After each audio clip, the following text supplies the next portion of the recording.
આજે આપણે કેન ચણિયો અલગથી જ બનાવીશું, જે ચોલીમાં પણ પહેરી શકાશે, મારવાડીમાં પણ પહેરી શકાશે અને સાડીમાં પણ પહેરી શકાશે. એનું કટિંગ અને સ્ટિચિંગ બંને બતાવીશ. તમે જોઈ શકો છો વિડીયોમાં કેન વગર જે પહેરાવેલો છે એ અને કેનમાં જે ચોલી પહેરાવીશું એનો લુક જ કંઈક અલગ જ આવશે. સૌ પહેલાં વિડીયોને લાઇક કરજો, શેર કરજો તેમજ મારી ચેનલને સબસ્ક્રાઈબ કરવાની ના ભૂલતા. ત્યારે આપણે ટેલરમાં આપીએ છીએ ચોલી, તો એમાં નીચેની સાઈડમાં અંદરની સાઈડમાં જ કરેલો હોય છે કેન ફિટ, પણ એ આપણે બધી ચોલીમાં વાળતા નથી ફાવતું, તો આપણે અલગથી જ બનાવીશું. તો એના માટે આપણે જે રનિંગ ચણિયો આવે છે એમાં પણ બનાવી શકાય. તમે જોઈ શકો છો આ રનિંગ ચણિયો છે, આમાં વચ્ચેની સિલાઈ ખોલી નાખવાની, પછી કેન લગાવી દેવાનું. એવી રીતે પણ થઈ શકે. અને હું જે રેડી ચણિયો રાખું છું તમે જોઈ શકો છો આવી રીતે ચણિયો બનાવેલો છે, જે કેનનો મેચિંગ જ આવે કલર, એ ચણિયાનું મેં આવી રીતે સ્ટિચિંગ કરેલું છે અને નીચે પટ્ટી વાળેલી છે. તમે જોઈ શકો છો વિડીયોમાં. આ ચણિયાની કટિંગ અને સ્ટિચિંગ જે આપણે રનિંગ ચણિયો આવે છે સાદો, એ જ કરવાનો છે. અને એના ઉપરની સાઈડમાં જે આપણે કપડું હોય છે એનો જ ડેફો વાળી દેવાનો, નીચે પટ્ટી વાળી દેવાની. હવે જે આપણે કેન આવે છે એ લેવાનું છે, કેન લેવાનું અને પછી જે નીચેનો ભાગ જે છે ને આપણે આવી રીતે ક્રીસ લેતું જવાનું. જેટલો તમારે ઘેર રાખવો હોય એટલા આપણે અંદરની સાઈડમાં કેન લેવાનું છે. જો તમારે ઓછો ઘેર રાખવો હોય તો ઓછો કેન લેવાનું છે અને વધારે ઘેર રાખવો હોય તો વધારે લેવાનું છે. અને જો પછી એવી રીતે ડાયરેક્ટ મૂકતા ન ભાવે તો આ એક મેં તમને અલગથી બતાવેલું છે, આવી રીતે ચપટી લઈ લેવાની. આમાંથી સાવ ઓછો ઘેર કરવો હોય તો આવી રીતે કરવાનું છે અને પછી એના ઉપર કપડું લગાવી દેવાનું અને ડાયરેક્ટ જ આવી રીતે સ્ટિચિંગ કરી લેવાનું.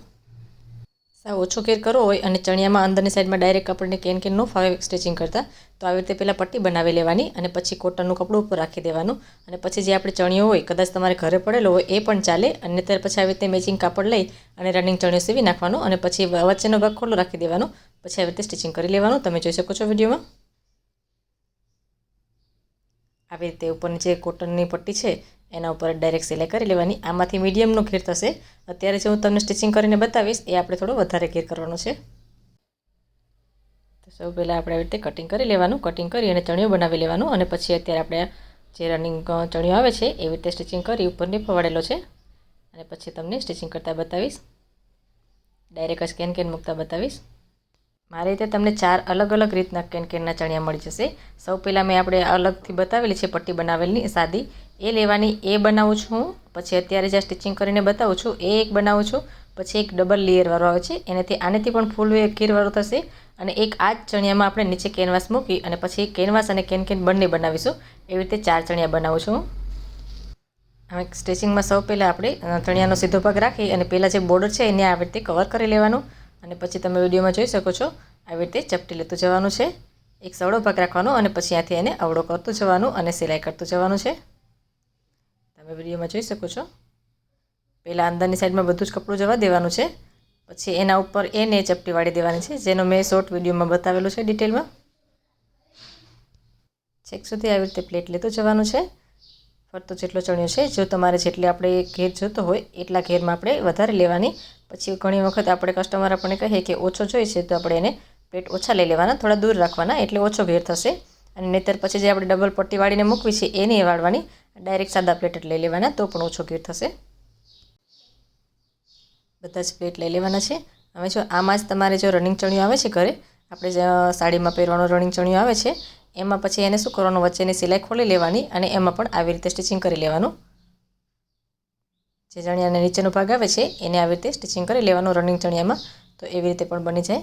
અત્યારે હું આ રેડી ચણિયો મારા કસ્ટમરને અલગથી જ બનાવું છું, એટલે મેચિંગ બનાવું છું, કેનવાસ અને કેન મૂકી બની. અત્યારે આપણે આ ચણિયામાં જે છે એ મીડિયમનો ઘેર કરેલો છે, સાવ ઓછાથી વધારે કરેલો છે. જો તમારે ઓછો કરવો હોય તો હજી નાના ચપટા લઈ લેવાના, થોડા દૂર રાખી દેવાના. હવે અત્યારે આ ચણિયો જે છે એમાં આપણે નીચે કેનવાસ નથી મૂકેલો, ફક્ત આપણે કેન જ લગાવેલું છે અને સિમ્પલ ચણિયો બનાવેલો છે. તો આની કિંમત જે છે એ આપણે 400 રૂપિયા રહેશે. અને પછી જે નીચે કેનવાસ પણ આવશે અને ઉપરની સાઈડમાં આવી રીતે કેન પણ આવશે અને એક લેયર અત્યારે હું બતાવું છું એ પ્રમાણે આવશે.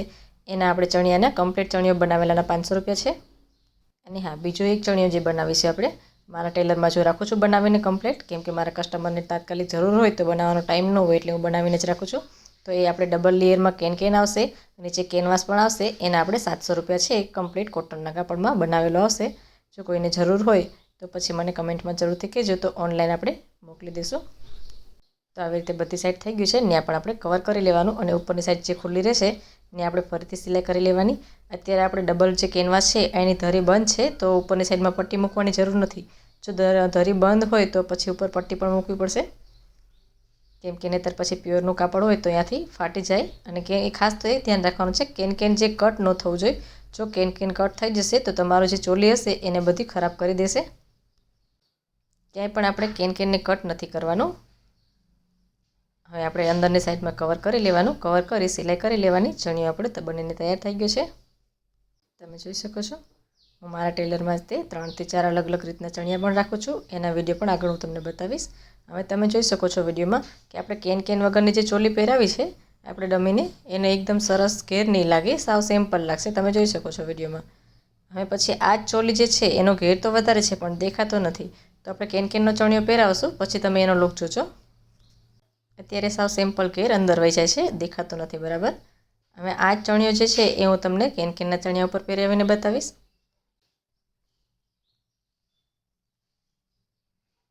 તમે વિડીયોમાં જોઈ શકો છો. હવે આપણે આમાં કેનનો ચણિયો પહેરાવીશું. કેનના ચણિયામાં સાઇઝમાં લંબાઈમાં વધારે ઓછું જે જરૂર પડે એ આપણે કસ્ટમરને એ પ્રમાણે બનાવવાનું છે. આવી રીતે પહેરાવી દેવાનું.